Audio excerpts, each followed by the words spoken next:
کون دیتا ہے دینے کو منہ چاہیے، دینے والا ہے سچا ہمارا نبی۔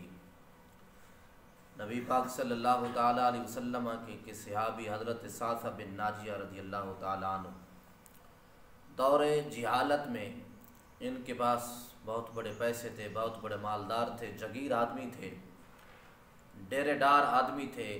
لوگ ان کے پاس آ کر کھانا کھاتے تھے اور بستر بھی میسر ہوتا تھا۔ دروازے رسول صلی اللہ تعالیٰ علیہ وسلم پر حاضر ہوئے، آ کر عرض کرتے ہیں یا رسول اللہ یا حبیب اللہ، جس وقت ایمان لے عرض کرتے ہیں یا رسول اللہ یا حبیب اللہ، دور جہالت کے اندر جو نیک کام کیے ہیں کیا اس کا اجر رب کریم عطا فرمائے گا کہ نہیں؟ میرے کریم آقا صلی اللہ تعالیٰ علیہ وسلم نے فرمایا کہ صعصعہ دور جہالت میں کون سے ایسے کام کیے ہیں؟ عرض کرتے ہیں یا رسول اللہ یا حبیب اللہ، ایک مرتبہ میرے 2 اونٹ گم ہو گئے، میں ان کو تلاش کرتا کرتا جنگل کے دوسرے کنارے پر پہنچا یا رسول اللہ۔ جس وقت پہنچا میں نے اپنے دونوں اونٹوں کو پایا اور میں نے دیکھا کہ ایک بابا ضعیف العمر بابا ہے، وہ اونٹوں کی نگرانی کر رہا ہے۔ میں نے اس سے کہا ہے کہ بابا یہ 2 اونٹ میرے ہیں۔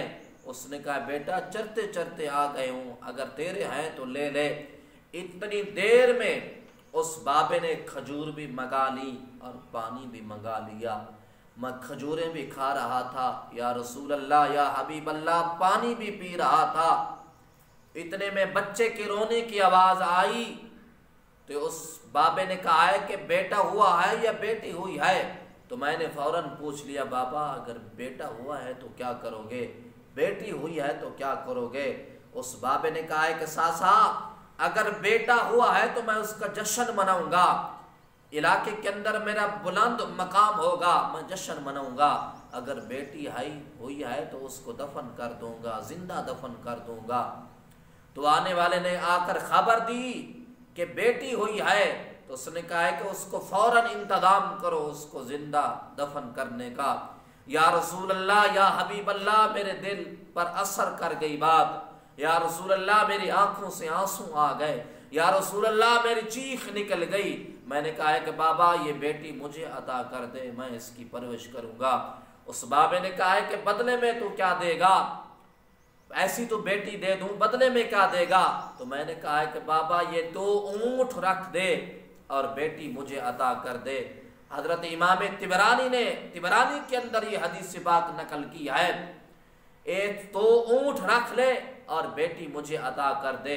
اس نے کہا بابے نے کہا ہے کہ 2 اونٹ نہیں 3 اونٹ لوں گا، جس اونٹ پر تو سوار ہو کر آیا ہے یہ اونٹ بھی مجھے دے دے۔ یا رسول اللہ یا حبیب اللہ، میں نے کوئی دوسری بات نہیں کی، میں نے وہ 3 ہی اونٹ دے دیے یا رسول اللہ، اور بچی کو میں نے سینے کے ساتھ لگایا۔ یا رسول اللہ میں نے یہ بھی نہیں کہا ہے کہ مجھے چھوڑ کر آ جاؤ اور اونٹ واپس لے آنا۔ یا رسول اللہ یا حبیب اللہ، میں بچی لے آیا، اپنی کنیز کو دی یا اپنی خادمہ کو دی، وہ روزانہ اس کو دودھ پلاتی۔ یا رسول اللہ یا حبیب اللہ، میں روزانہ اس بچی کو دیکھنے کے لیے جاتا۔ یا رسول اللہ میں اس کو سینے کے ساتھ لگاتا اور وہ میری داڑھی کے ساتھ کھیلتی۔ یا رسول اللہ اسی طرح مجھے چسکا ہو گیا نیکی کے اندر۔ یا رسول اللہ روزانہ قبیلوں میں جاتا اور بچیاں لے کر آتا۔ یا رسول اللہ ایک بچی لے کر آتا اور اس ایک بچی کے بدلے یا رسول اللہ 3 اونٹ دیتا۔ یا رسول اللہ اسی طرح کرتے کرتے یا رسول اللہ میری حویلی میں 360 بچیاں پلتی ہیں، میری حویلی میں 360 بچیاں رہتی ہیں۔ تو اللہ کے محبوب صلی اللہ تعالی علیہ وسلم کی بارگاہ کے اندر عرض کرتے ہیں یا رسول اللہ یا حبیب اللہ، کیا وہ رب مجھے اس کا اجر عطا کرے گا کہ نہیں؟ اللہ کے محبوب کے آنکھوں سے آنسو جاری ہو گئے اور محبوب کریم صلی اللہ تعالی علیہ وسلم لوگوں اٹھے اور میرے کریم آقا نے اس کی پیشانی کو بوسہ دیا اور میرے کریم آقا صلی اللہ تعالی علیہ وسلم نے اس کو سینے کے ساتھ لگایا اور میرے کریم آقا نے فرمایا کہ صعصعہ اللہ نے انعام تو دے دیا ہے، اللہ نے اجر تو دے دیا ہے تمہیں، اللہ نے تمہیں ایمان کی دولت عطا فرما دی ہے اور اللہ نے تمہیں اسلام کی دولت عطا فرما دی ہے، اس سے اور کون سا اجر زیادہ چاہیے؟ کروں تیرے نام کون دیتا ہے، دینے کو منہ چاہیے، دینے والا ہے سچا ہمارا نبی۔ لوگوں، بیٹیاں رحمت ہوتی ہیں، بیٹے نعمت ہوتے ہیں۔ جس کے گھر کے اندر 3 بیٹیاں ہیں، میرے کریم آقا نے فرمایا کہ اس نے پرورش کی ہے تو کل بروز قیامت میرے ساتھ اس طرح چلے گا جس طرح یہ 2 انگلیاں ہیں۔ میرے کریم آقا نے فرمایا جس گھر کے اندر بیٹیاں ہیں اس گھر کے اندر اللہ کی رحمت ہوتی ہے۔ لوگوں، بیٹیوں کو اگنور نہ کیا کرو، بیٹیوں کو سینے کے ساتھ لگا کر رکھا کرو، یہ بیٹیاں بڑی انمول تحفہ ہیں۔